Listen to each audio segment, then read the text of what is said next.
Listo, ahora sí. Muchísimas gracias a todos los que están aquí acompañándonos. Doctor Bordillo, muchísimas gracias por aceptar nuestra invitación. Esta es una actividad que organizamos estudiantes para estudiantes y la organizamos entre dos comités por parte de CAEM ICSA, que son el Comité de Publicaciones Médicas, SCOMP, y el Comité de Educación Médica, SCOMI. Estamos muy felices de tener esta gran actividad y estamos seguros de que vamos a aprender muchísimo a lo largo de toda esta plática. Muy bien. No, pues yo feliz de que me inviten. Ya saben que todo lo que hago en redes sociales realmente es como para ayudar justamente a las comunidades estudiantiles. Entonces, cuando me invitan a ese tipo de actividades, pues más que feliz, ¿no? Entonces, ¿qué onda? ¿Empezamos ya de una vez o esperamos a los que faltan o qué show? ¿Qué procede? Vamos 65, doctor. Teníamos 100 personas en la lista, sin embargo, creo que han tenido un poco de problemas para entrar. Okay. ¿Y Podríamos darles desde dónde nos están viendo la mayoría? la Universidad de Hidalgo, Autónoma de Hidalgo. La mayoría pertenecen a, pero algunos son de distintas partes. Muy bien. ¿Pero fuera del país invitaron a alguien más o nada más como que entre ustedes? Ahorita nada más entre nosotros. Muy bien. Como ustedes gusten. Yo creo que podemos dar 2 minutitos más para que los que han Dos tenido minutos. conflicto. Va que va.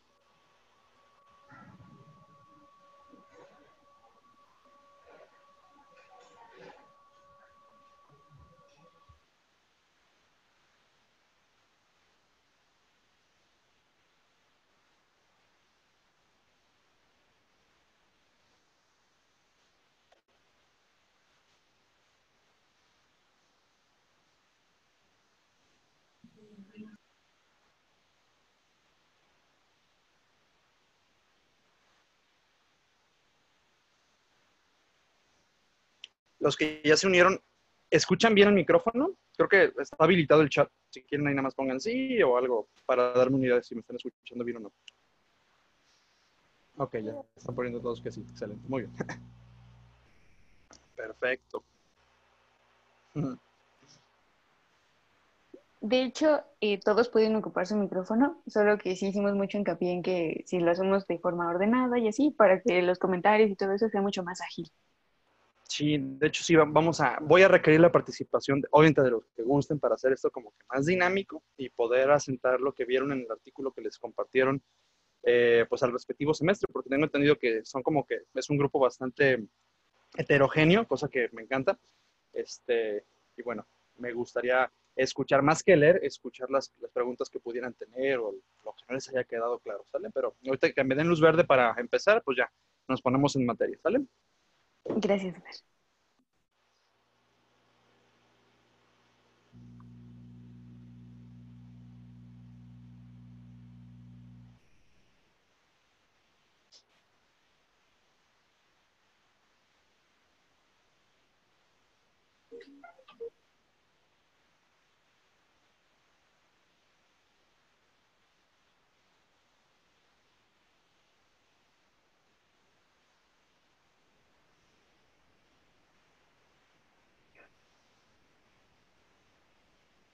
Sí tenemos gente extranjera, doctor, ya me acaban de corregir.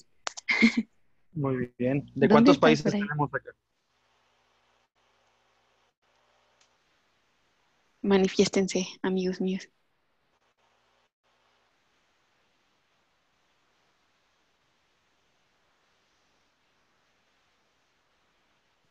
Tenemos una compañera que viene de Venezuela. Ujú. Ah, no sé de qué otros países tengamos.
creo que es momento pertinente para iniciar, doctor.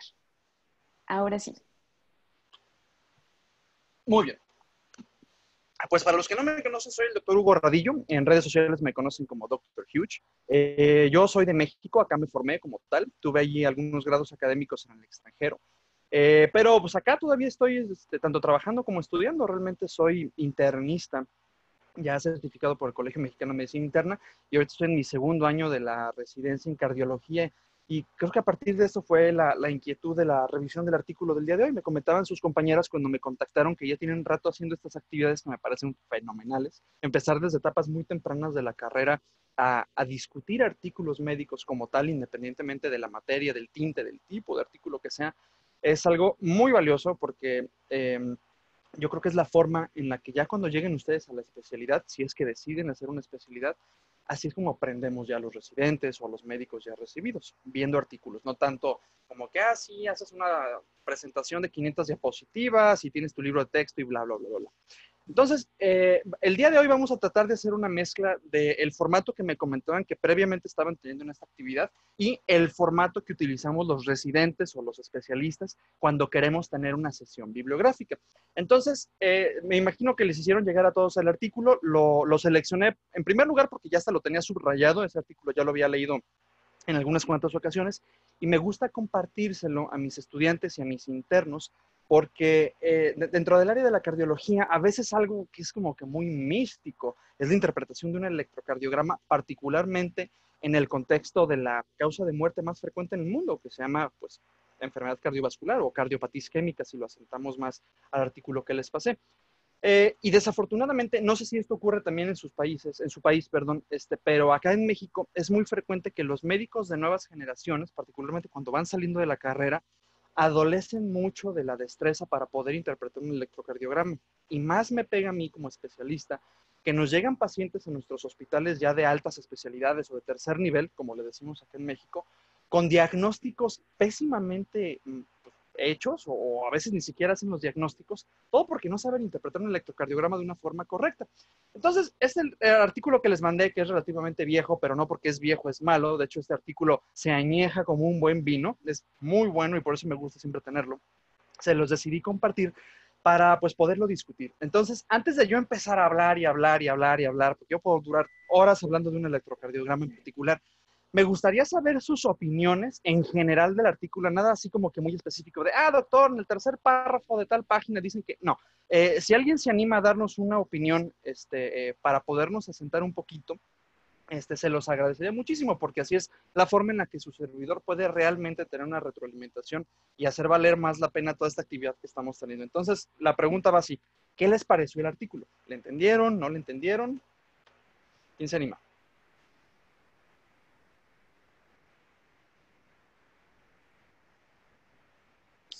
Van, amigos, no sean tímidos. Voy yo. Va. Bueno, en lo personal a mí me agradó bastante el artículo. Cardiología no es de mis materias predilectas ni es de las que más se me facilitan, sin embargo me pareció que era muy sintético y los esquemas me fueron de muchísima ayuda para resumir toda la información. Entonces, pues leyendo un poquito más sobre el electrocardiograma y su interpretación y sumándole esto, creo que ya estoy más con más herramientas para poder enfrentarme a un electrocardiograma. Muy bien, excelente. Perdón, ¿de qué semestre eres o en qué año vas? Yo soy de octavo semestre. Octavo semestre, perfecto, ya eres niña grande, muy bien. ¿Alguien de un semestre menor que quiera darnos su opinión?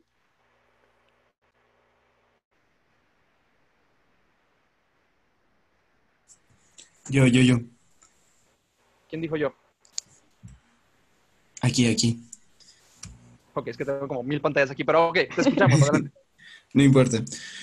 Bueno, principalmente soy de quinto semestre y apenas estoy viendo como unas pinceladas de electrocardiograma. Entonces, este artículo me dio pauta para entender, por ejemplo, la elevación del segmento ST y entender cómo eso se refleja haciendo, por ejemplo, un infarto agudo a miocardio. Y entonces Okay, me ayudó en algo, pero sigo teniendo como problemas para identificarlos. muy bien. Entonces, déjenles pongo un contexto. Muchas gracias a los dos. Cuando nosotros utilizamos un electrocardiograma, y ahorita voy a compartir una pantalla, les voy a hacer unos dibujitos, no se preocupen. Cuando nosotros hablamos de un electrocardiograma, nosotros tenemos realmente un examen como tal en nuestras manos. O sea, y no me refiero a un examen de que una prueba que le hace un paciente. O sea, tenemos un cuestionario que nos está haciendo el paciente indirectamente, en donde básicamente ese papel cuadriculado que nos ponen ahí te pregunta, ¿qué tengo? ¿De qué me estoy muriendo? Si es que acaso me estoy muriendo, ¿no? Y el electro justamente nos permite solamente, pues, identificar unas cuantas entidades. No crean que el electro es la gran herramienta para el médico. Estrictamente lo único que podemos diagnosticar con un electrocardiograma, pues, son arritmias, alteraciones del ritmo. No están ustedes para saberlo, ni yo para contarlo, pero un electrocardiograma no es la única herramienta que necesitamos para hacer un diagnóstico de un infarto. De hecho, por definición estricta, el electrocardiograma es una de las 4 cosas que necesitamos para, como tal, consolidar el diagnóstico de un infarto miocárdico. Pero déjenme ver si puedo de una vez compartir aquí esta cosa. Denme un segundo. Aquí está. Según yo, ya están viendo ahí la pantalla de mi tableta, ¿verdad? Sí. Muy bien. Ok. Entonces, básicamente a nosotros nos enseñan que sí, pues que el corazón es básicamente uno de los órganos más importantes porque pues se encarga de estar distribuyendo la sangre al resto de nuestro cuerpo para que efectivamente nuestro cuerpo pueda estar bien perfundido o en medida de lo posible, pues lo mejor que se pueda, ¿no? Sin embargo, hay un montón de enfermedades que pueden desafortunadamente comprometer el corazón. Y les decía yo al inicio de esta charla, la primer causa de muerte en el mundo es la enfermedad cardiovascular. Y una muy buena porción de esta enfermedad cardiovascular la tenemos a expensas de la cardiopatía isquémica.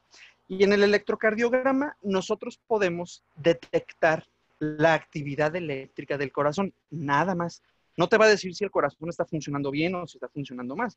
Solamente vas a tener ciertos datos indirectos como para poder definir si ese corazón puede en dado momento pues estar comprometido, ¿no?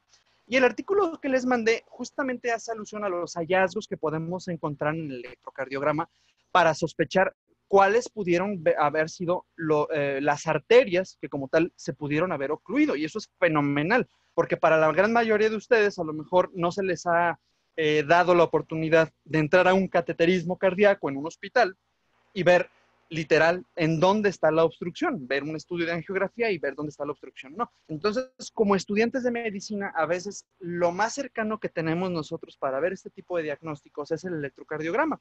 Y les voy a explicar bien rápido. En el electrocardiograma, básicamente nosotros podemos ver en el contexto de cardiopatía isquémica, es decir, el paciente que se está infartando, si el paciente tiene una alteración en este pedacito de aquí, o en este pedacito de acá, o en este pedacito de acá, dependiendo de cuál es la arteria que como tal se tapó. Y así empieza el artículo, ¿no? Haciendo la descripción, infartos de la cara derecha o infartos inferiores, y luego pasa a hablar de los infartos anteriores y anteroseptales. Entonces, esto nos hace pensar que el electrocardiograma es una herramienta que nos permite tener puntos de vigilancia en diferentes sitios del corazón. Y para eso, el electrocardiograma nos traspola esa información a manera de derivaciones. Ustedes podían ver ahí, si apenas van empezando a interpretar electros o apenas en sus clases se los empezaron a introducir, ustedes pudieron haber detectado que B1, que D3, que cosas así, y a lo mejor no les hizo mucho sentido. Los que ya van más adelante en la carrera, pues a lo mejor ya tuvieron la oportunidad incluso de tener un electrocardiograma de la vida real en sus manos y saber que nos referimos a las derivaciones que ven exactamente puntos específicos en el corazón. Y para poder seguir hablando nosotros de esto, les tengo que poner el contexto bien, en donde nosotros tenemos B1 y B2 que de forma general se encargan de ver el septo, ¿de acuerdo? El septo del corazón, que sería más o menos, pongan ustedes, esto sería el septo. Diferentes partecitas del septo las pueden irrigar a veces la arteria coronaria derecha o el sistema de circulación coronario izquierda, pero bueno, de eso no me voy a entretener mucho. Y bueno, luego tenemos nosotros la derivación B3 y B4, que nos ayudan a ver la cara anterior del corazón, ¿de acuerdo? Que sería prácticamente todo esto de acá, imagínense que está como que en 3 dimensiones, y la puntita del corazón cuenta a veces hasta como la parte interior del corazón, el ápex como tal, ¿de acuerdo? Muy bien. Y luego tenemos las derivaciones B5 y B6 que me permiten ver la cara lateral del corazón, que sería hablar más o menos de esta partecita por aquí así. Y así como tenemos nosotros esas derivaciones precordiales, porque son justamente las que se colocan en el tórax del paciente, tenemos nosotros un conjunto de derivaciones que nos permiten ver como promedios eléctricos y tener una vista panorámica, por decirlo así, del corazón. A esas les decimos D1, D2, D3, y los vectores amplificados, o los que pueden ver ustedes como ABL, ABF y ABR, ¿no? Déjenme ponerlos aquí. ABR, ABL y ABF, ¿de acuerdo? Muy bien. Así como yo podía ver caras específicas del corazón con B1, B2, B3, etcétera, etcétera, yo también puedo ver un muy buen terreno del corazón y pensar en las arterias que pudieran estar comprometidas si veo estas derivaciones que se colocan generalmente en los brazos. Entonces, D1 y ABL, estas dos de acá, me permiten ver la cara lateral, pero la parte alta. Es decir, esta otra partecita que quedaba pendiente por ver. Si decíamos que todo esto es la cara lateral, pues la lateral alta va a ser esta de aquí. Y de esta se encargan de verlo D1 y ABL, ¿de acuerdo? Y luego tenemos la parte inferior del corazón, que sería más o menos todo esto de acá, para que se den una idea. Y también la parte derecha del corazón, el corazón derecho. Y justamente de esa partecita se encarga de evaluar D2, D3 y ABF, ¿de acuerdo? Entonces, D2, D3 y ABF van a ver la cara inferior. ¿De acuerdo? Y así entonces es un poquito más sencillo entender todo el contexto que nos pone el artículo, porque así ya lo podemos, no nada más leerlo, ya podemos interpretarlo y ahora podemos entenderlo en medida del entendimiento que tengamos para el semestre que estamos cursando ahorita. Pero el punto de identificar nosotros estos famosos cambios es saber o tratar más o menos de predecir en qué parte del corazón se puede encontrar esa dichosa obstrucción. Entonces, ustedes ya saben que el corazón, de una forma muy, muy, muy resumida, el corazón tiene un sistema de arterias coronarias que se pudieran dividir para su estudio en una circulación derecha y en una circulación izquierda, de forma tal que inmediatamente cuando se genera la aorta, esta es la aorta, no crean que es un dibujo fálico, hacia acá estaría el resto del corazón, inmediatamente de aquí sale una arteria que le decimos la arteria principal izquierda o el tronco coronario, ¿de acuerdo? Y este famoso tronco coronario se va a bifurcar en una arteria que va hacia abajo y por adelante del corazón. Le decimos la arteria descendente anterior. Y de este mismo tronco coronario se bifurca su hermanita, que le decimos la arteria circunfleja, que le da, discúlpenme, lo dibujé mal, que le da la vuelta al corazón. Y del otro lado tenemos nosotros una arteria coronaria, pues derecha, que hace más o menos una forma como de una C, ¿de acuerdo? Muy bien. El sistema coronario derecho y el sistema coronario izquierdo se unen en la parte posterior del corazón. Y esto es justamente por un sistema que puede variar de anatomía a anatomía, de persona a persona, pero bueno, básicamente hace que la parte de la coronaria derecha se comunique con la arteria circunfleja y así nosotros podemos tener una circulación posterior. Generalmente, en la mayor parte de las personas, la dominancia de toda la circulación que queda atrás en el corazón viene cortesía de su arteria coronaria derecha. Por eso hace el artículo unas aclaraciones ahí de que en el 80% de los casos tal partecita del corazón está por la derecha y en otros por la izquierda, etcétera, etcétera. Ahorita lo vamos a comentar, no se preocupen, pero lo que quiero que sepan es esto, que hay un momento en el que el sistema arterial del corazón, no como en muchos modelos de otros órganos, pero aquí sí ocurre, se comunican, ¿de acuerdo? Y eso permite una irrigación muy adecuada. El problema es cuando empezamos a tener cardiopatía isquémica, es decir, cuando empezamos a tener nosotros obstrucciones. Porque si yo, por ejemplo, con este pequeño esquema que les di de las derivaciones y este dibujito que les acabo de hacer de las coronarias del corazón, tuviera yo entonces cambios en el electrocardiograma, pues yo pudiera de cierta forma predecir en dónde está la obstrucción o hacer como que una deconstrucción al revés. Ejemplo, si yo tengo un trombo aquí, yo tengo una obstrucción de la arteria descendente anterior. Y la gran pregunta es, según lo que leyeron ustedes en el artículo, y esa es la parte en donde quiero que participen, según lo que leyeron en el artículo, si yo tengo una obstrucción en la arteria descendente anterior, ¿en qué derivaciones encontraría yo cambios electrocardiográficos? En la cara B1, anteroseptal B2 y B3. de V1 o V4. ¿Ok? ¿Y esa qué cara del corazón sería? Anteroseptal. Anterior. Exactamente. Si fuera nada más B1 y B2, pues diría pues por un infarto septal. Pero si también tiene involucro de B3 y B4, entonces ya le puedo decir anteroseptal. ¿Por qué? Porque pues, lo antero sería cortesía de B3 y B4 y lo septal B1 y B2, ¿no? Y efectivamente, esto yo lo puedo ver muy asociado a la obstrucción de la arteria descendente anterior. Incluso hace algunas anotaciones más específicas, como para saber si el trombo está antes o después de la primer diagonal o cositas por el estilo, pero bueno, eso saldría un poquito del enfoque que le quiero dar a la discusión de este artículo. Pero si se fijan, nada más con la lectura de este artículo, seguramente ya tenían más bagaje académico con esto, pero es muy fácil ahora entender que podemos nosotros predecir hasta cierto punto en dónde pudiera estar ese trombo con base en las alteraciones que pudiéramos ver nosotros en el electrocardiograma. Otro ejemplo muy fácil sería, en vez de que tenemos la obstrucción ahí en esa arteria, ¿qué cambios electrocardiográficos esperaría yo encontrar si tengo una obstrucción en la arteria coronaria derecha? Los escucho. Una elevación del segmento ST en D2, D3 y ABF.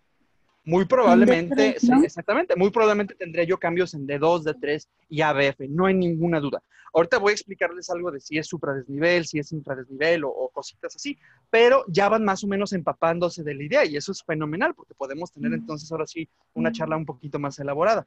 Ahora, ¿qué pasaría si yo tuviera una obstrucción en esta parte de esta arteria?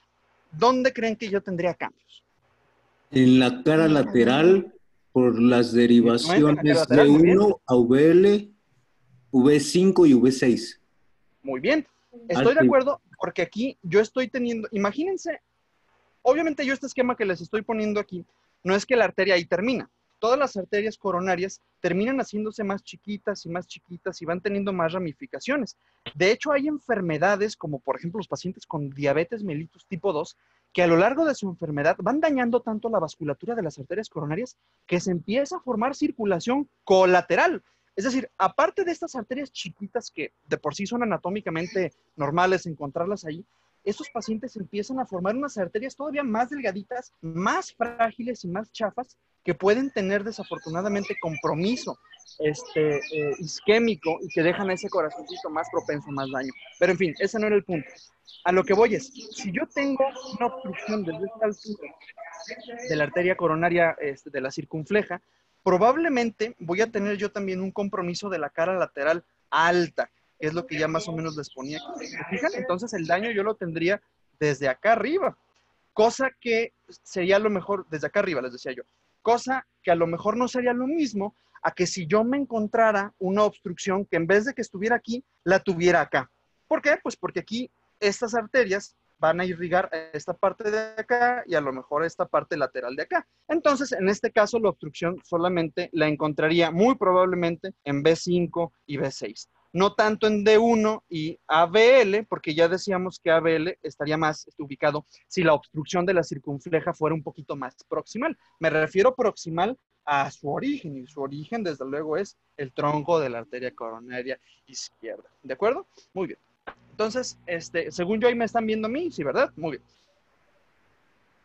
Antes de pasar a lo siguiente, de esto que les acabo de platicar, ¿tienen alguna duda?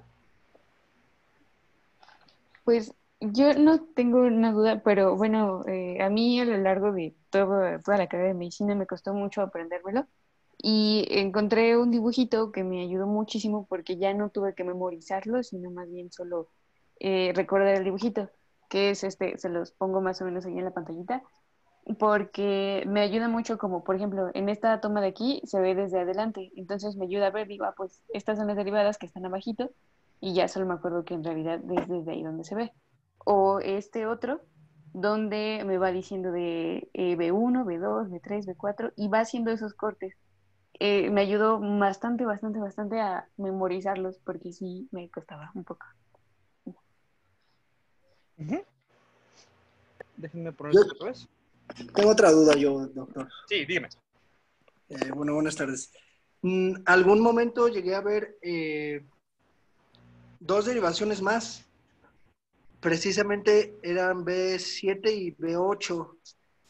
Yo recuerdo Ajá. que eran compatibles con la cara posterior. Sin embargo, Ok. no es común verlas porque creo que ni siquiera salen en un electrocardiograma.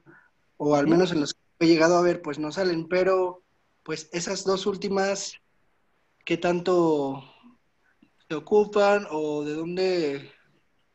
Obviamente, pues entiendo que es cara posterior, pero ¿cuál es la irrigación de esas? ¿Qué tanto se usa? Muy bien. Con mucho gusto te explico. Mira, ahorita reciclo esto que les iba a poner del sistema exaxial. Pero cuando nosotros utilizamos las derivaciones B7, B8 y B9, estas justamente se colocan en la espalda del paciente. No crean que se coloca acá en el tórax. Se coloca justamente, imagínense que este dibujito que les voy a hacer es la escápula del paciente. Lo están viendo por atrás, es el omóplato, ¿de acuerdo? No sé, en su país sí también le dicen escápula o omóplato, así le decimos nosotros acá. Entonces, nosotros colocamos justamente B7 aquí, B8 acá y B9 acá para alcanzar a ver el corazón desde atrás, ¿de acuerdo? Básicamente esto es lo que estamos viendo, un poquito así. Entonces, la idea de esto es cuando nosotros tenemos particularmente infartos que los sospechamos en la arteria coronaria derecha, recuerden, la arteria coronaria derecha la estamos evaluando con, con D2, D3 y ABF, ¿de acuerdo? Si nosotros estamos hablando de que tenemos cambios, particularmente supradesniveles del segmento ST en D2, D3 y ABF, estamos sospechando que la arteria coronaria derecha, como ya lo vimos hace ratito, está tapada, ¿de acuerdo? O se obstruyó por algún motivo. Si nosotros nos ponemos estrictos, cuando nosotros, déjenme quitar esto, les voy a poner el ejemplo con mi persona. Cuando nosotros tenemos las derivaciones de un electrocardiograma normal, todos esos electrodos que le colocan a su paciente se los ponen sobre su pecho, ¿no? Entonces, realmente los electrodos están puestos sobre la cara anterior del corazón, ¿no? Eso es lo que estás evaluando más que nada, porque realmente están puestos sobre la piel, no directo sobre el corazón. Pero decíamos nosotros al inicio de esta charla que la arteria coronaria derecha irriga la parte de abajo, en la mayoría de las personas, irriga la parte de abajo del corazón, pero también la parte de atrás. Y el problema es que esa parte de atrás yo no la estoy viendo realmente porque los electrodos los coloqué en el tórax anterior de mi paciente. Entonces, si yo sé que esa misma arteria coronaria derecha irriga la parte de atrás y la parte de abajo, lo más adecuado es ver por atrás el corazón. Entonces, esos electrodos que van a ser B7, B8 y B9, los coloco acá atrás en la escápula de mi paciente y ahora voy a ver yo si es que la parte posterior está comprometida, supradesniveles en B7, B8 y B9. Entonces, no es que siempre los pidamos, pero sí los pedimos nosotros cuando en particular vemos alteraciones en la cara inferior del corazón. Y también nosotros podemos pedir, así como pedimos derivaciones posteriores, insisto, B7, B8 y B9, podemos pedir también nosotros derivaciones derechas. ¿Qué es esto? Que si ustedes se fijan, la próxima vez que tomen un electrocardiograma o que pidan que alguien tome un electrocardiograma, se van a dar cuenta de que la mayoría de las derivaciones, de los electrodos más bien que están poniendo ustedes, predominan sobre el tórax izquierdo de su paciente. Pero el corazón, a diferencia de la creencia popular, no está del lado izquierdo del corazón. El corazón, discúlpenme, el corazón no está del lado izquierdo del pecho. El corazón está a la mitad del pecho, está justamente atrás del esternón. Que la puntita del corazón apunte hacia la izquierda es una historia muy diferente. Eso significa que una muy buena parte del corazón también la alcanzamos a ver del lado derecho. Por eso, si yo también sé que esa misma arteria coronaria derecha irriga la parte derecha del corazón, incluyendo el ventrículo derecho, pues entonces a ese mismo paciente que le di alteraciones en D2, D3 y ABF, le puedo tomar derivaciones derechas. Es decir, ese B1 y B2 los puedo colocar exactamente a la misma altura, pero, o sea, a la misma altura me refiero a los espacios intercostales, pero del lado derecho, es decir, usando los espacios intercostales derechos en lugar de los izquierdos. Y así uno puede tener B3 y B4R, R en inglés de right, de derecho, ¿de acuerdo? Y así tú también puedes ver si ese paciente tuvo una extensión, por lo menos electrocardiográficamente documentada, al ventrículo derecho, ¿de acuerdo? Entonces, por eso también nosotros pedimos B7, B8, B9 y B3 y B4R. No sé si contesté tu pregunta con todo este monólogo que me acabo de aventar. Sí, excelente, doctor. Muchas gracias. No, muchas de nada. Antes de pasar a lo siguiente, ¿alguien tiene alguna otra duda? Sí, Con mucho doctor, gusto la contestamos, ¿eh? doctor, una pregunta. ¿Estas Dime. serían las derivaciones en espejo? Perdón, ¿puedes hablar un poquito más alto? Casi no te escuché. ¿Esas serían como las derivaciones en espejo? Ahí te va. Justamente es lo siguiente que quería platicar. No se llaman derivaciones en espejo, les decimos cambios en espejo. Y es justamente lo que ahorita voy a hacer en el dibujito. Así que voy a quitar mi horrendo rostro de aquí, denme un segundo. Y vamos a poner otra vez mi pantalla. ¿Dónde está esta cosa? Aquí está.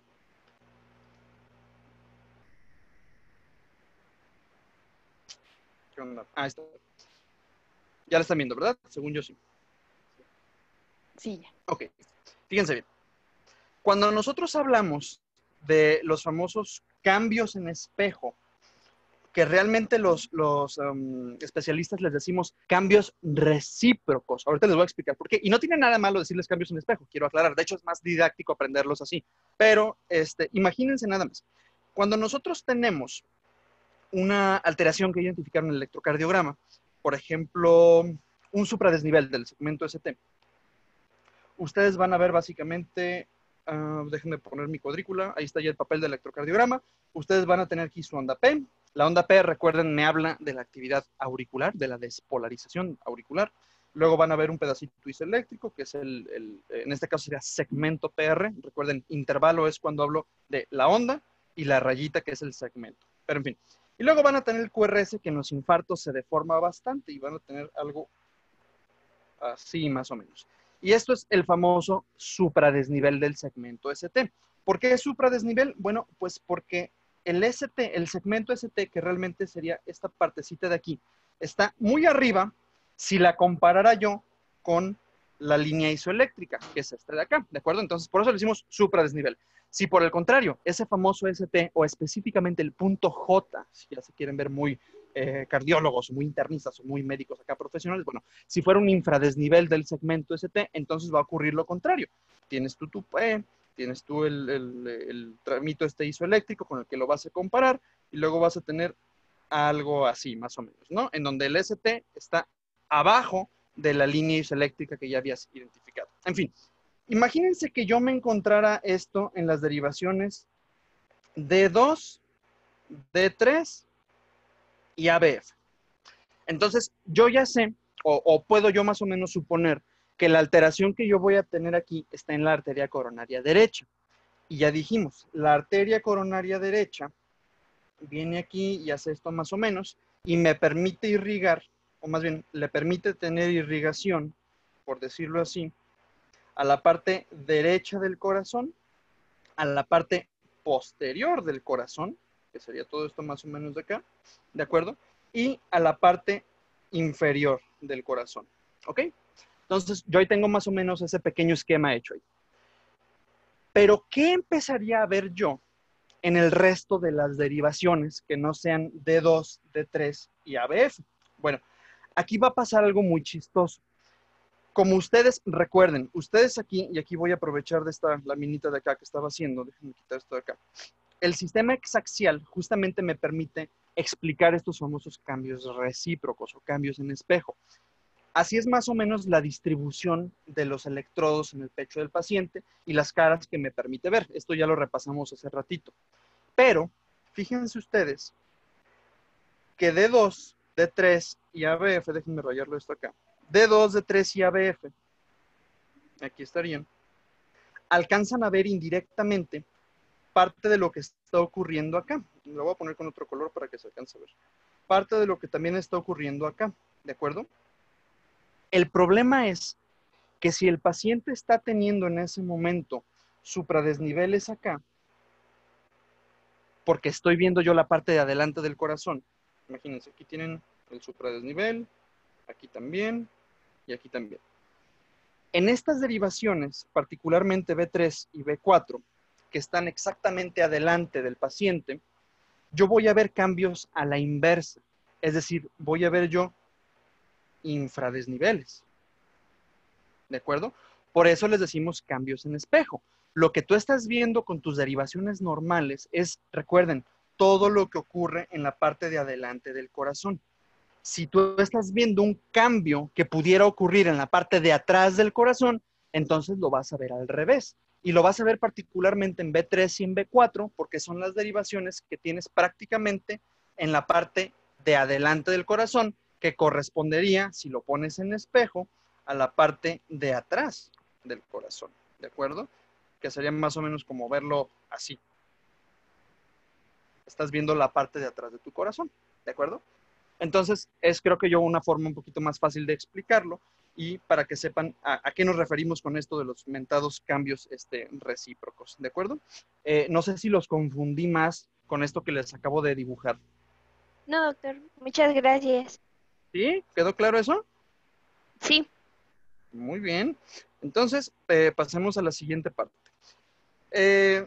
De la siguiente parte del artículo, bueno, ya cuando nos enseña más o menos ahí a identificar cuáles pudieran ser los terrenos infartados entre comillas, porque insisto, necesitamos más criterios para decir si estás infartado o no estás infartado, pero en fin. Se pone a hablar de algunas otras alteraciones en el electrocardiograma que podemos ver cuando un paciente tiene cardiopatía isquémica o cuando ya formalmente se infartó y empieza a hablar de bloqueos de rama y empieza a hablar de bloqueos auriculoventriculares. No sé si alguien me quiere dar su opinión de lo que entendió justamente sobre estas partes de los bloqueos de rama y estas cosas. Los escucho. No importa si se equivocan, para esto es la charla.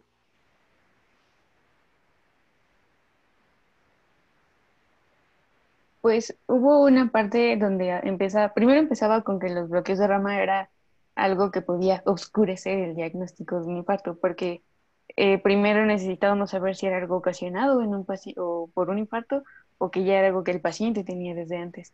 Y para eso necesitábamos relacionar ese bloqueo con otras alteraciones, por ejemplo, una elevación del segmento ST en diferentes derivaciones y ya nos podía más o menos decir si es por eso que sí es un infarto lo que tiene el paciente. Y así, y también hablaba acerca del bloqueo de rama de tanto derecho, izquierdo y de qué arteria irrigaba cada uno de esos y qué alteración podríamos encontrar. Pero sí es muy confuso. Efectivamente, muy bien, muy bien, muy bien. Ahí les va la cosa. Estrictamente, y ya cuando tengan la oportunidad de leer esto, existen unas cosas que les decimos los criterios universales de infarto miocárdico, porque aparentemente en Júpiter también la gente se infarta y dijeron, pues son universales, ¿no?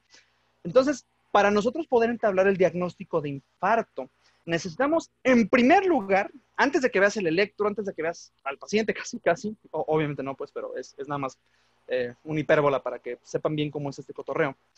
Tienen que ver que su paciente tenga niveles de troponinas elevadas. Y las troponinas, si ya llevaron su clase de fisiología, es una molécula que nosotros la tenemos dentro de los miocitos y de los miocardiocitos como tal, que cuando hay daño a cualquier estructura se puede liberar, ¿de acuerdo? La troponina I es la más específica para infartos. Entonces, no puedes tú hablar de que tienes una lesión en el corazón o de que tuviste un infarto si nunca viste que se elevaron esas famosas troponinas. Bueno, ya cuando tienes esas troponinas elevadas, necesitas concretar dos de tres criterios. O sea, primero que nada, tus troponinas. Ya cuando tienes tus troponinas, pásate a lo siguiente. Dos de los siguientes tres criterios.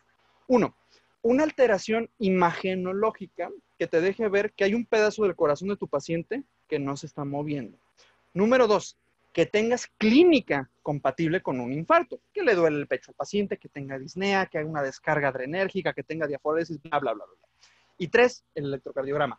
Ver que tenga supradesniveles del segmento ST, que tenga infradesniveles del segmento ST, ver que tenga alteraciones de la onda T, particularmente la inversión de la onda T, aunque recuerden, pregunta del examen de cardiología de todos lados, la primera alteración electrocardiográfica que va a tener el paciente es una onda T acuminada, ni siquiera es cambios en el segmento ST, ahorita les voy a explicar por qué, en fin. Pero una de las alteraciones en el electrocardiograma que te pide esa famosa definición universal es que tu paciente tenga un bloqueo de rama nuevecito, que haya aparecido en las primeras horas después del inicio de los síntomas incluso. Y a veces esto es muy difícil, no sé si en su país también ocurre esto, pero en México es bien difícil de que un paciente tenga antes de que se esté infartando un electrocardiograma. Acá desafortunadamente no tenemos una muy buena cultura médica. Aquí en México hagan de cuenta que aquí nada más al médico va el paciente que está enfermo o ya cuando se está muriendo. Aquí es muy raro que un paciente vaya con fines de prevención cardiovascular o cositas así. Entonces es muy difícil saber en algunos contextos si el paciente tiene ya un bloqueo de rama izquierda, por ejemplo, nuevo, o si ya tenía mucho tiempo con ese bloqueo. Y ahí les va por qué. Un bloqueo de rama izquierda, no sé si han visto alguna vez cómo se ve uno, pero ahorita de todos modos se los voy a enseñar con estos dibujillos.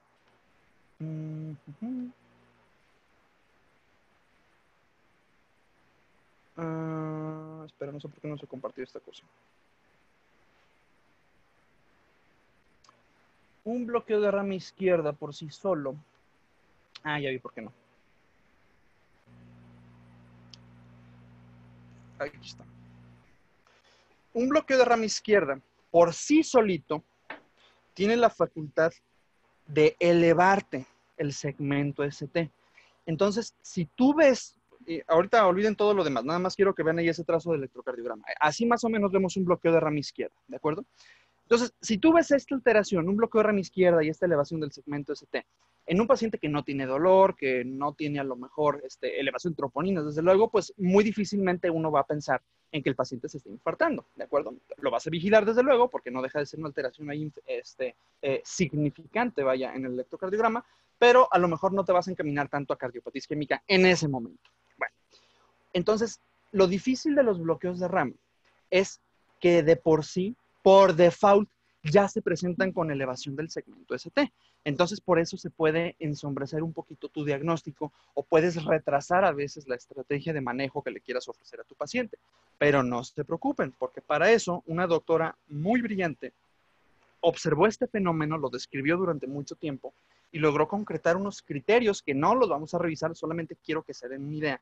En donde si tú tenías más de 5 puntos, prácticamente es un hecho, por puros criterios de la doctora Esgarbosa, que el paciente se está infartando. Bueno, hay algunas cosas que los cardiólogos procuramos, bueno, los cardiólogos, todavía no soy cardiólogo, soy ahorita residente de cardiología, pero bueno, los internistas o los especialistas en ese tipo de cosas procuramos antes evaluar, antes de decir, sí, cumple criterios con Esgarbosa, no los vamos a tocar por cuestiones de tiempo, pero fíjense bien que cuando estos supradesniveles son muy, muy, muy pronunciados, aunque tenga el bloqueo de la rama izquierda, pues entonces nosotros prácticamente estamos ante un trastorno isquémico, ¿de acuerdo? Que tenemos que considerar. Y ahí es en donde nosotros empezamos a diferenciar los hallazgos que podemos nosotros encontrar en un electrocardiograma con base en la fisiopatología. Y aquí me gustaría escucharlos a ustedes. ¿Habían escuchado de los términos déjenme ponerle un poquito más grueso esto? Isquemia, lesión y seguramente escucharon necrosis. ¿Alguien no sabe de lo que estoy hablando para poder hacer una explicación un poquito más formal de todo esto? Yo. Ok, ahí te va. Cuando nosotros estamos hablando de la cardiopatía isquémica, es más, olvídate de la cardiopatía isquémica. Cuando estamos hablando prácticamente de cualquier entidad, nosotros podemos tener el famoso fenómeno de isquemia. Y la isquemia, desafortunadamente, no la saben definir muchas personas bien y hacen que a lo largo de nuestra formación como médicos nos terminemos confundiendo más. Espero que esto no pase en su universidad. Isquemia es básicamente cuando el aporte que necesita este corazón de sangre para poder funcionar bien no está siendo cumplido. Es decir, la demanda metabólica de mi corazoncito no está siendo satisfecha, ¿de acuerdo? Cuando esto ocurre, tenemos nosotros isquemia. Y la isquemia duele. Es lo que el paciente empieza formalmente ya a manifestar como ese dolor precordial, ¿de acuerdo? Y luego viene el término de lesión. ¿Qué ocurre? Que cuando este corazoncito empieza a sufrir durante tanto tiempo por esa isquemia, imagínense que era un infarto anterolateral, que teníamos, discúlpenme, que era un infarto lateral alto. Entonces nosotros teníamos toda esta partecita de aquí con isquemia. La arteria circunfleja está obstruida, no le llega suficiente sangre a este terreno de aquí. Si esa isquemia dura durante mucho tiempo, entonces va a pasar a hacerse una lesión. Y la lesión ahora sí es un gran problema porque es justamente en donde se empieza a liberar ahora sí gran parte de esa troponina. Entonces empiezo yo a tener lesión, ¿de acuerdo? Finalmente, si esa lesión dura por muchísimo tiempo, generalmente 12 horas o más, ahora lo que vamos a ver nosotros va a ser la famosa necrosis. Es decir, todo ese pedacito de la cara lateral alta la vamos a perder, va a dejar de funcionar, se va a dejar de contraer de una forma correcta y probablemente ya no vamos a poder hacer mucho para salvarlo. Por eso decimos que hay estos 3 pivotes dentro de la cascada fisiopatológica de la cardiopatía isquémica: isquemia, lesión y necrosis. La cosa es que en el electrocardiograma podemos ver nosotros cambios que justamente te traducen a si tienes isquemia, a si tienes lesión o a si tienes necrosis como tal. Y ahorita voy a platicar un poquito de por qué no nos gusta referirnos al término de necrosis como tal. No es que ocurra necrosis, porque necrosis es un término histopatológico. Ahorita voy a platicar de eso. En fin, si yo estoy hablando de isquemia, yo voy a estar viendo cambios en la onda T. ¿De acuerdo? Ya decíamos hace ratito, el primer hallazgo electrocardiográfico es una onda T muy alta, una onda T acuminada. Y la onda T, por lo general, es una onda asimétrica que es bajita, no tiene tanta altura. Digo asimétrica porque, recuerden, la onda T tiene una rama ascendente y una rama descendente. ¿De acuerdo? Por eso son asimétricas. Si ustedes se fijaron aquí con ese dibujito que hice, si yo lo parto a la mitad, esta parte es diferente a esta parte. Las ondas T, cuando son isquémicas, es decir, cuando estamos viendo ya ahora sí esta falta de la demanda, del aporte con respecto a la demanda, adquieren una forma más simétrica, como esta que les ponía yo acá. Y conforme va pasando el tiempo de evolución, esta onda T que empezó a ser primero muy aguda, muy alta, luego se empieza a aplanar, más o menos ves algo así, y luego se hace una onda T invertida, pero es simétrica. Tanto su parte que va para arriba y bueno, en este caso, pues sí, la parte que va para arriba y la parte que va para abajo se parecen mucho, son simétricas, ¿de acuerdo? Entonces, si hablamos de isquemia, vamos a ver cambios en la onda T. Ahora, si hablamos nosotros de lesión, ahí ya cambia la cosa.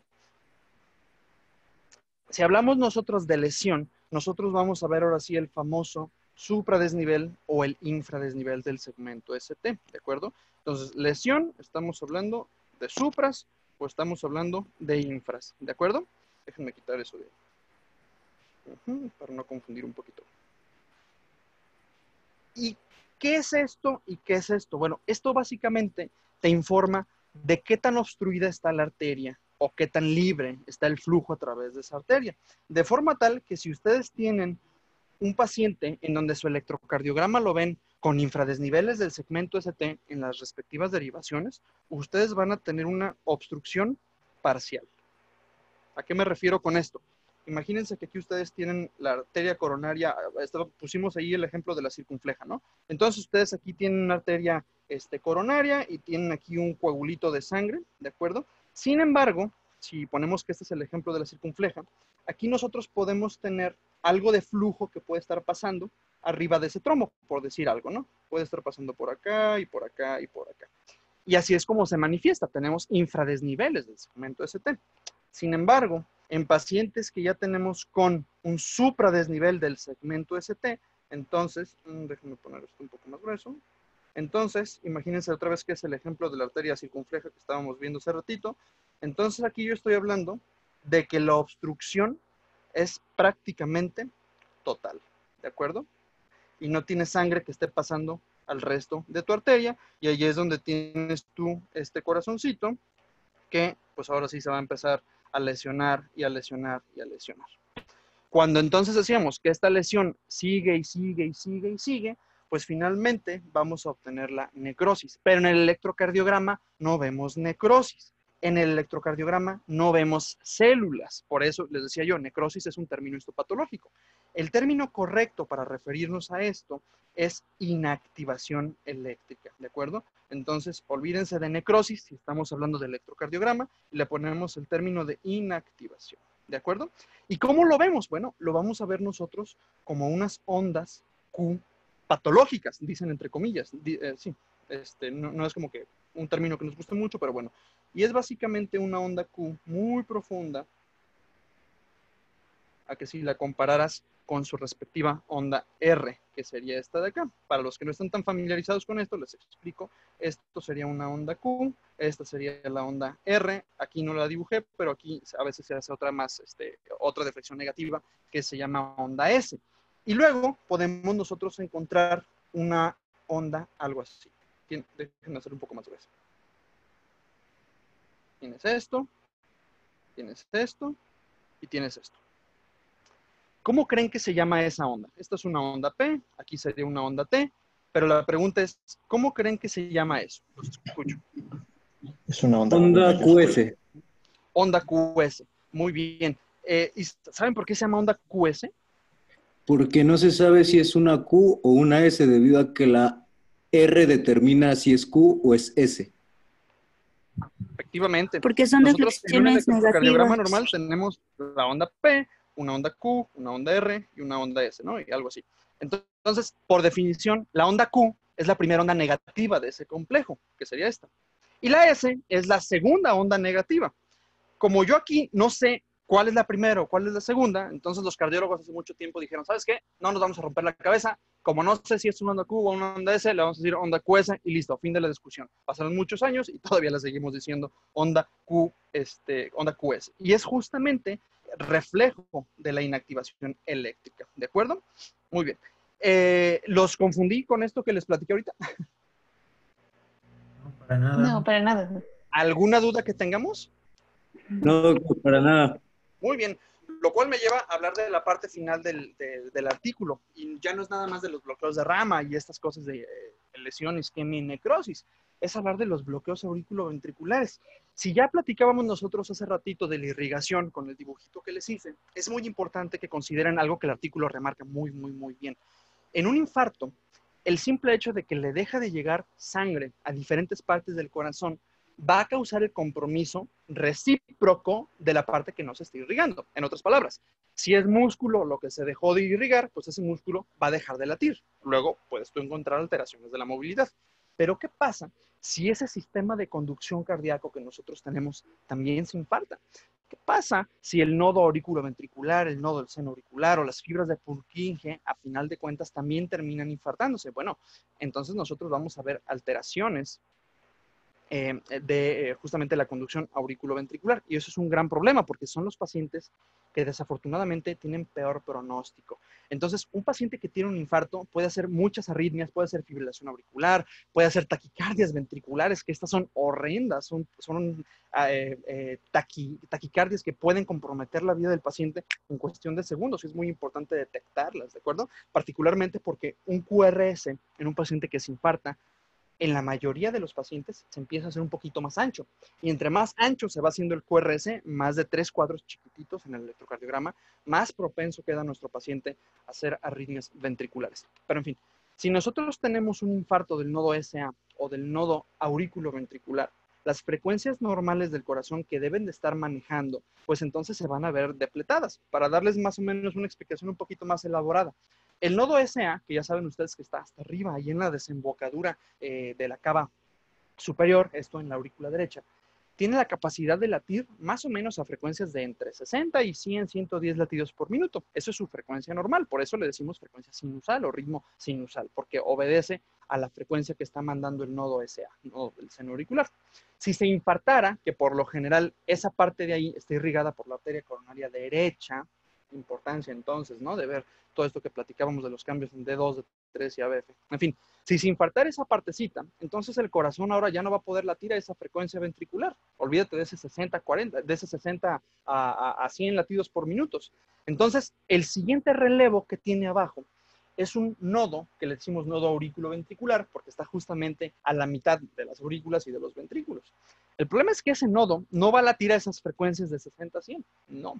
Ese nodo va a latir entre 40 y 60 latidos por minuto. Por eso, no les extrañe que si tienen un paciente con esas manifestaciones en el electrocardiograma o ya bien englobado el síndrome clínico de cardiopatía isquémica, pues que maneje bradicardia, que a veces puede ser bradicardia sinusal o de plano, si se compromete ese nodo AB, podemos tener nosotros bloqueos auriculoventriculares de primero, segundo, tercer grado, que es el más peligroso, e incluso se asocia a mayor mortalidad, pero a medida que uno resuelve la cardiopatía isquémica, y ustedes ahí lo pudieron haber leído en el artículo, a lo largo de las primeras 2 o 24 horas que se va resolviendo esa cascada isquémica, entonces esos bloqueos auriculoventriculares, esas arritmias que pueden ser muy peligrosas, pueden revertir completamente, a veces sin la necesidad de que tu paciente le tengas que colocar un aparato externo que aumente la frecuencia de su corazón, que le decimos marcapasos, ¿de acuerdo? Por eso, la importancia de detectar en un electrocardiograma estos cambios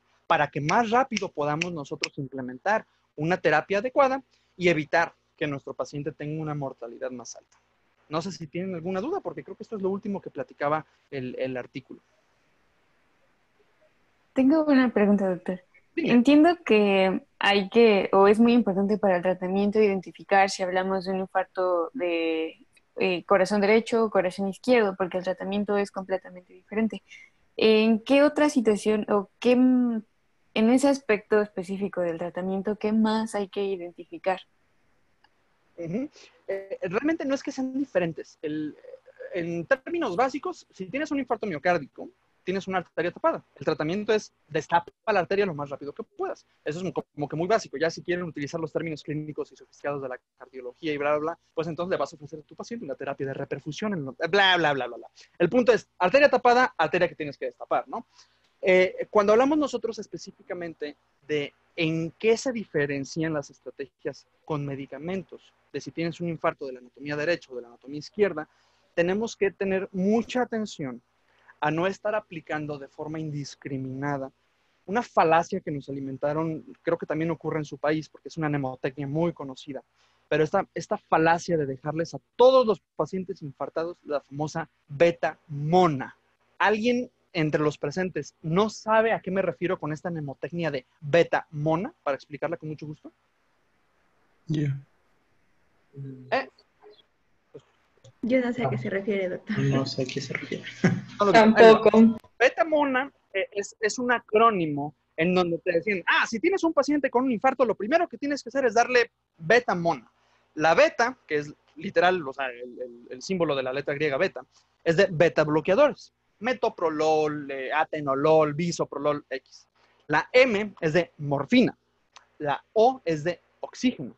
La N es de nitratos y la A es de ácido acetilsalicílico o antiplaquetarios, ¿de acuerdo? El problema es que si ustedes tienen un paciente con un infarto del ventrículo derecho, recuerden, esto es fisiología básica. El ventrículo derecho es completamente dependiente de precarga. ¿A qué me refiero con esto?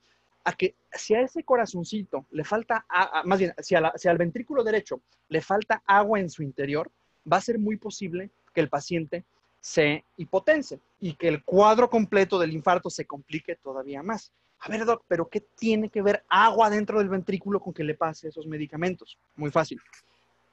El beta bloqueador, dependiendo del que utilices, por ejemplo, el nebivolol, además de bajar la frecuencia cardíaca de tu paciente, que ojo, acuérdense que los pacientes que tienen infartos del corazón derecho por la arteria coronaria derecha, que a veces puede irrigar el nodo del seno auricular o el nodo AB, pueden condicionar de por sí bradicardia. Si le dejas un beta bloqueador a ese paciente, el beta bloqueador va a bajar todavía más la frecuencia cardíaca. Se puede complicar la cosa.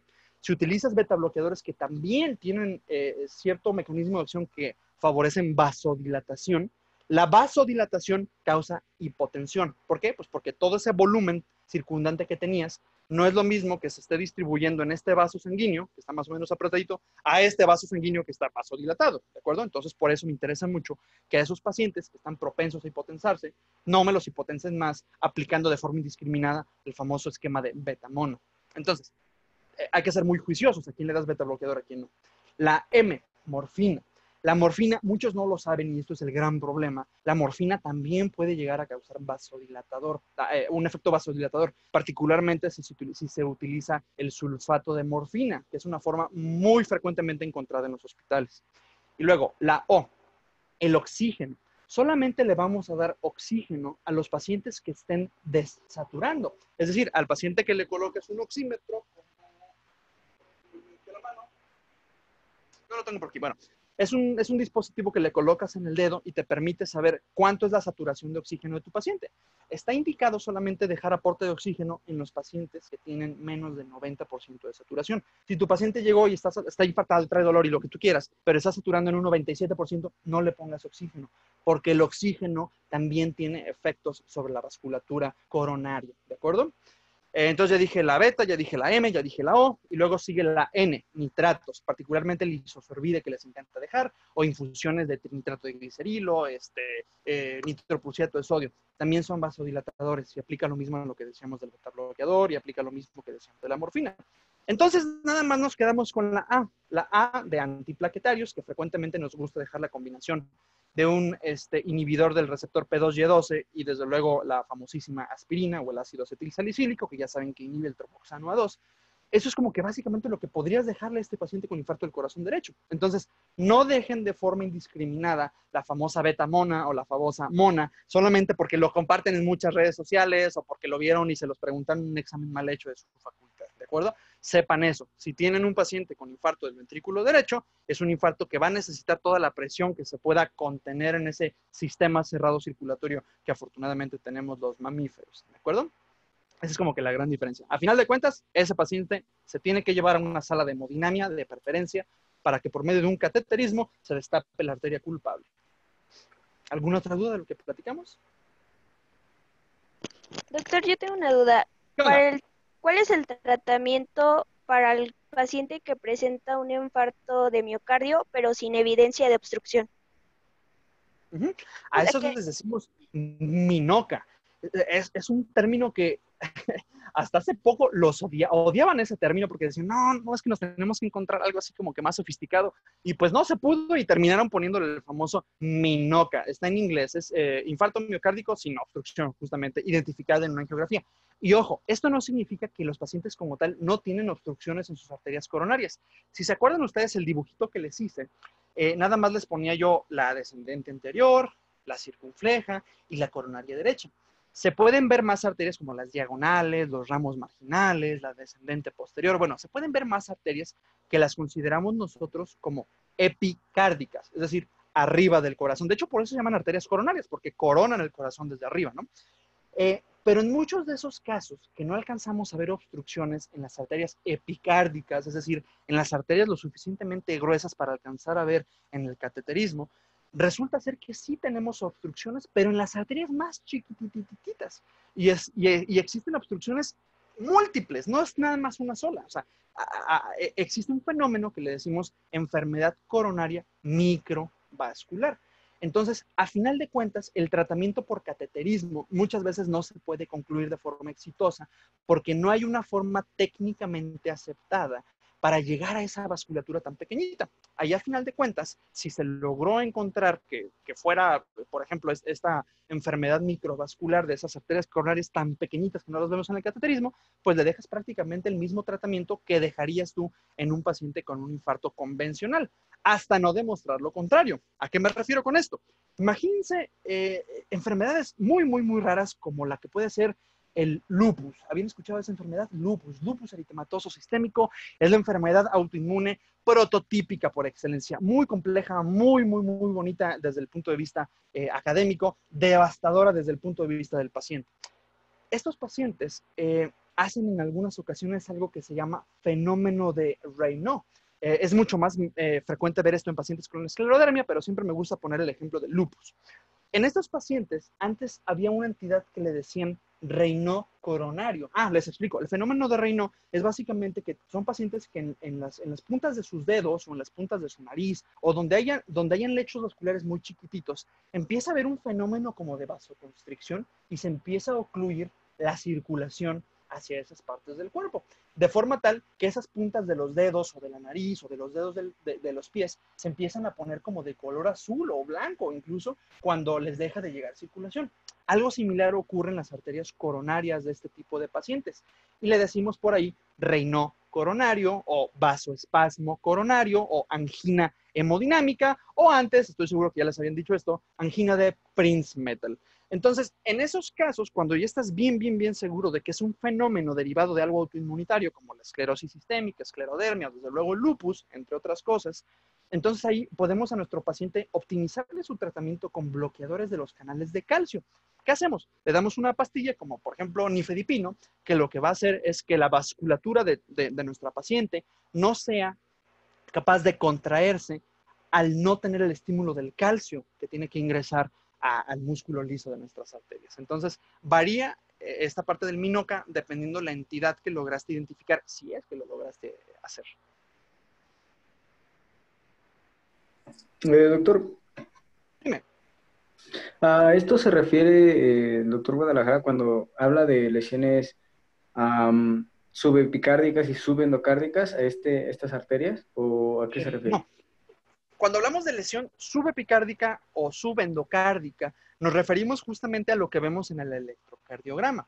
Si ves tú supradesnivel del segmento ST, es decir, en donde de plano el corazón ya, discúlpame, la arteria ya está completamente obstruida, hablamos de que tienes una lesión subepicárdica, ¿de acuerdo? Porque ya llegó hasta el epicardio la lesión, está tan cerrado por ese trombo que toda esa lesión que ya estás viendo ahí ya llegó hasta el epicardio, ¿de acuerdo? Si tienes un infradesnivel, entonces la lesión no ha llegado tan fuera del corazón, entonces está más pegadita al endocardio, es una lesión subendocárdica. Si está arriba o si está abajo, y si ves cambios en el ST, ¿de acuerdo? Entonces, otra vez, lesión subepicárdica es con supradesnivel del segmento ST, lesión subendocárdica es cuando tienes infradesnivel del segmento ST. Muchas gracias. De nada. ¿Alguna otra pregunta por ahí? Tengo dos dudas eternas del infarto. Es acerca del infarto agudo del miocardio sin elevación del ST. Mis dos dudas, una es, ¿cuál es la real diferencia fisiopatológica entre uno con elevación y uno sin elevación? Porque uno sí tiene y el otro no. Y respecto al tratamiento, tengo entendido que en el que no tiene elevación del ST no se fibrinoliza porque hay más riesgo que beneficio. Pero, ¿realmente por qué? Justamente lo de la fisiopatología es lo que les explicaba hace ratito. El supradesnivel del segmento ST lo tienes cuando la arteria coronaria está 100% ocluida, ¿de acuerdo? Eso hace que el vector de despolarización fracase por completo y te genera esa curvita hacia arriba, ese supradesnivel del segmento ST. En cambio, si no tienes todavía tanto vector comprometido, en vez de tener un supradesnivel, vas a tener un infradesnivel. Si no tienes tanto vector comprometido, si la obstrucción es parcial, si todavía alcanza a pasar algo de sangrita, entonces tienes un infradesnivel, tienes una lesión subendocárdica. Y la cuestión por la cual no utilizamos nunca un fibrinolítico o un trombolítico, como también le pueden decir por ahí, en pacientes que tienen infartos sin elevación del segmento ST, es porque justamente este tipo de medicamentos que desbaratan trombos en donde se lo encuentren, le va a generar más riesgo que beneficio. Les voy a explicar rápidamente esto. Si ustedes administran un trombolítico, no hay con qué lo puedas parar. Ese trombolítico, les digo, va a desbaratar coagulito en tu cuerpo, se lo encuentre en donde se lo encuentre. Y recuerden ustedes que todo el santo día, nosotros estamos propensos a tener microhemorragias por alzas de la presión, por microtraumas que nosotros vamos teniendo, pero si estamos saludables, nuestro cuerpo va a encontrar la forma de rápidamente tapar esos sitios de hemorragia y listo. Y esto lo hace por medio de coágulos pequeños. Pero, ¿qué pasaría si tú tienes un paciente que se acaba de infartar 3 días después de que le hicieron una prótesis, de que le colocaron una prótesis de cadera? Bueno, entonces el sistema de reparación va a estar más amplificado, vas a tener más coagulitos tratando de reparar la incisión quirúrgica de la piel, de los planos musculares, de donde se hizo tracción para hacer el hueso, etcétera, etcétera, etcétera. En otras palabras, vas a tener muchos trombos tratando de solucionar de forma normal este proceso quirúrgico. Si tú le pasas un trombolítico a ese paciente, corre el riesgo de que se pueda desangrar, porque todas esas heridas quirúrgicas recientes se van a comprometer. Vas a quitarle todos esos coágulos que estaban resanando esas heridas. Entonces, Como sabemos que en ese momento nosotros podemos beneficiar más al paciente por medio de un cateterismo, en vez de trombolizarlo, pues lo mandamos rápido a una sala de hemodinamia. Oiga, doctor, nosotros no tenemos siempre salas de hemodinamia en todos nuestros hospitales. No podemos darles cateterismo a todos los pacientes que se presentan así. Bueno, en ese contexto, en donde es más el riesgo de que sangre al beneficio de que le pueda salvar un pedacito de corazón, pues anticoagulas a tu paciente y ya le dejas enoxaparina, por decirte algo. Pero en un paciente que ya tiene elevación del segmento ST, insisto, el trombo ya está completamente obstruyendo la arteria coronaria.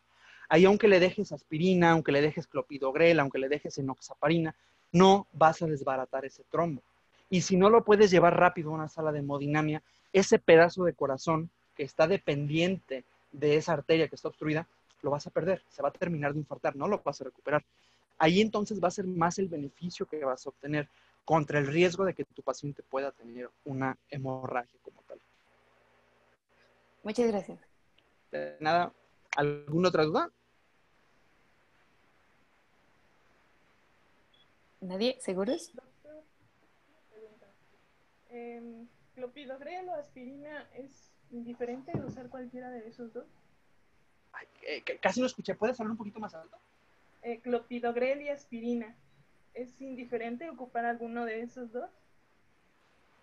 No, hay que dejar los dos. La mejor estrategia que tenemos ahorita para evitar que este daño por isquemia continúe es anticoagular al paciente con heparina o enoxaparina, no sé, la heparina que tú gustes, y dejarle doble antiagregación, que puede ser aspirina más clopidogrel o aspirina más ticagrelol, dependiendo, o parasugrel, dependiendo el medicamento que tengas ahí tú disponible.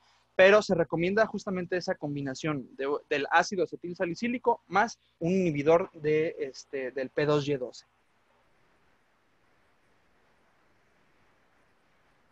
¿Alguna otra pregunta? Yo le quiero preguntar, doctor, acerca de qué opina del uso de aspirina y la dosis que se está manejando actualmente para la prevención de futuros infartos. Si estamos hablando de prevención primaria, es decir, el paciente no tenía un infarto, el paciente nunca hizo una enfermedad cerebrovascular aguda, pues ya ahorita nos reservamos mucho el dejar dosis bajitas de ácido acetilsalicílico, como 81 a 100 miligramos, ¿no? Y esto es porque a lo largo de la última década se ha recopilado más evidencia en donde, pues, realmente no hay como que mucho apoyo para evitar que los pacientes hagan este tipo de infartos. Ahora, si hablamos de prevención secundaria, es decir, el paciente ya se infartó o ya tuvo su EBC y quieres evitar que en el futuro le dé otro, ahí sí hay muchísima evidencia. De hecho, a nuestros pacientes los dejamos prácticamente con el ácido acetilsalicílico de por vida en muchos escenarios. Entonces, esa es la cosa. Si hablamos de prevención primaria, es decir, tengo un paciente con factores de riesgo y quiero evitar que tenga el infarto, ya está cuestionable la indicación de dejar esa aspirinita de bebé o el ácido acetilsalicílico a dosis bajas. Si es un paciente que le quieres evitar un segundo evento cardiovascular adverso, todavía hay bastante evidencia que te permite dejar esa indicación. Muchas gracias, doctor. De nada. ¿Alguien más? Yo tengo una pregunta, doctor. Dime. En el caso de la ventana de reperfusión con trombolisis, en el caso de no poder realizar el cateterismo, se habla del trombo rojo y del trombo blanco. ¿Qué tan bueno es realizar una trombolisis a las 24 horas de haber iniciado con la clínica?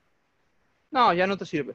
Realmente lo más de tiempo que dejamos para trombolizar un paciente, suponiendo que no tiene ninguna contraindicación para que le pases ese medicamento, es hasta 12 horas. Y a aguas, porque ya en las 12, ya cuando estás rayando esas 10, 11, 12 horas de que el paciente inició con el cuadro, ya no se recomienda por el riesgo de que le vas a aumentar el riesgo de sangrado y no vas a tener el mejor beneficio. Entonces, idealmente hay que trombolizar a ese paciente en los primeros minutos que detectaste la cascada isquémica, si lo quieren ver desde un punto de vista fisiopatológico, o ya como tal, ya cuando tienes consolidado tu diagnóstico de infarto. Entonces, nunca he sabido de un médico que se anime a recomendar que se anime a trombolizar a un paciente ya un día después. No. Gracias. De nada.